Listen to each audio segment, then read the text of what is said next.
And now it's time for the bottom 10 of the 2019 MLB season so far. The bottom 10 teams are honorable mention Arizona Diamondbacks. Just lost a tough game at home to San Diego.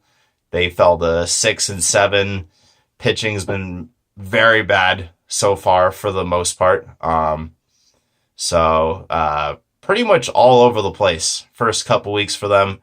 And if they're not careful, they're going to drop. Don't do it, Diamondbacks. I picked your over. 75 wins. I picked your over. Please go over at least. But number 21, the 10th worst team, is the Chicago Cubs. 4-8 so far. This was the Pagoda projections had them as the worst team in the NL Central. And so far that's not seeming like a crazy thing. Pitching's been very bad so far. They've given up 6 runs in 8 of their first 12 games. Yu Darvish struggling out of the gate after pitching like 50 innings last year. Very unimpressive when he was healthy. Got hurt early in the year and it sort of lingered, and then all of a sudden he was shut down about halfway through.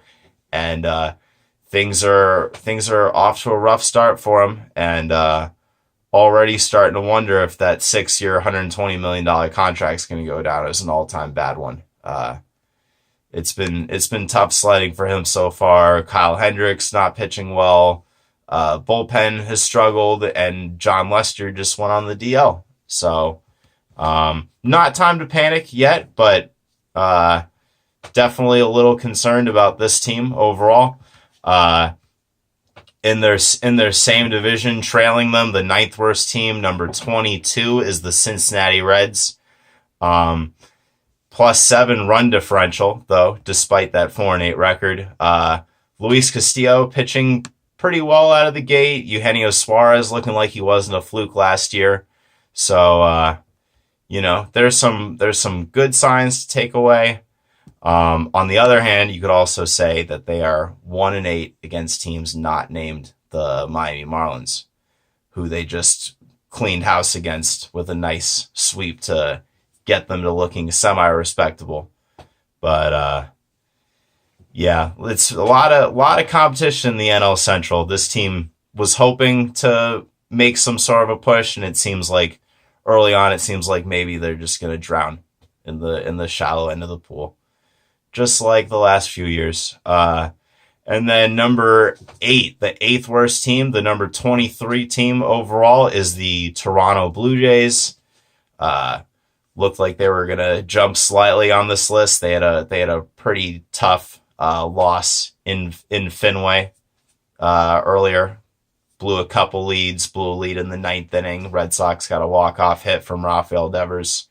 So, but on the bright side, Vladdy Jr. just hit a home run in the minors. He's back. He's coming.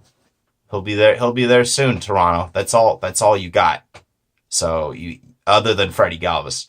So, but yeah, so hopefully Vladdy Jr. can actually make his MLB debut soon. No more setbacks.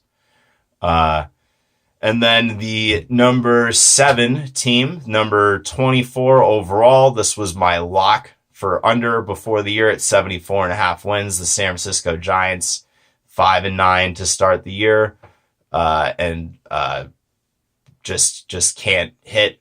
Kind of as I mentioned before, a bunch of old guys. They not seeing much here for them. They did get a nice start tonight from Jeff Samardzija, 1-0 win over Colorado, and he's actually pitching pretty well right now. Maybe rearing to have his best year since his first year with the Giants in 2016. But overall, not a lot of positives for this team right now. They're just, only a matter of time before they bottom out still, in my opinion. Number 25, the 6th worst team, and this is beautiful, I would say, except the Yankees also kind of suck still. But the Boston Red Sox, number 25, the 6th worst team so far. They're 4-9, and they've given up the 2nd most runs in the league so far, behind Baltimore. Pretty much everyone in the rotation has been bad. my friend Terry says they need Sandy Leone patrolling the staff behind the plate. But all I know is I'm having a fun time while this lasts. They could have even been further down, but that, like I referenced before, they had a nice comeback win, came back a couple different times against Toronto, got their first home win of the season and their first walk-off win, so maybe some momentum there, but still a flawed team, and they'll make some sort of run, but we'll see. And then now we're in the bottom 5, the number 26 team. I just referenced them, the Baltimore Orioles. They actually started off 4-1. Hallelujah, we're coming back. No, you're not. You're the Orioles. Yeah, they got crushed at home by the Yankees, and they got crushed at home by the A's. And now they get to travel to Fenway, actually. So yeah, they might get blown out some more and add many more runs, I should say, to the 90 that they've given up so far on the year. The number 4 worst team, the number 27 team, is the Chicago White Sox, 3-8 to start the year, and that was with a couple wins against the Royals.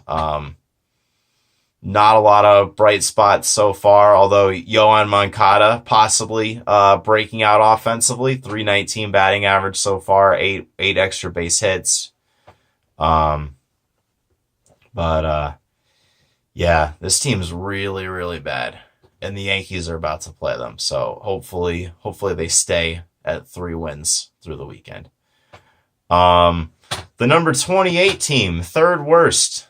This is the biggest disappointment so far, the Colorado Rockies. In their defense, they've had a little bit of a tough slate lately. They started in Miami, which is not that bad, but they split that, and then Rays, Dodgers, Braves after that. It's kind of a rough stretch, but looks like more of the same with the offense struggling on the road. And I can't believe they're 3-10, to be honest, but they'll make some sort of a run. But maybe I kind of thought that they were a bit of a fluke, and then they made the playoffs again last year. So maybe 3rd time's the charm, and they will prove to be a little bit of a fluke. And yeah, right now they're 3-10, but I think they'll make a run still. Yeah, and then the bottom 2 could have gone kind of either way with this, but number 29, I got the Miami Marlins, 3-10. Just a lousy team all around, and they're 1-5 in the division so far. That's going to be a trend. They're gonna play 76 games or whatever in this division, and they'd be lucky to win 30 of them. It's probably going to be less than that. It's going to be a bad year for the Marlins, but I don't know why you go to the ballpark if you're a Miami fan, except if Trevor Richards is pitching. Am I right? Yeah, Trevor Richards, that's the guy. At any rate, the last team, they had the 2nd worst record in baseball last year. The Kansas City Royals, they actually started off the year 2-0 against the White Sox, and then now they've lost 10 in a row. They just lost a tough extra inning game against the first place Mariners. Can't fault them for that one, but 10 in a row. Whit Merrifield's hitting streak has ended at 31. It's going to be a long season for the Royals. Couple of bright spots though, and Alberto Mondesi is looking pretty good. I gotta say, he looked good in the second half last year, and then only 11-12 games so far this year, but he looks like a player so far. But yeah, it's going to be a long season for the Royals, and they round out the bottom 10. Thank you very much, guys. Matty Baseball signing off.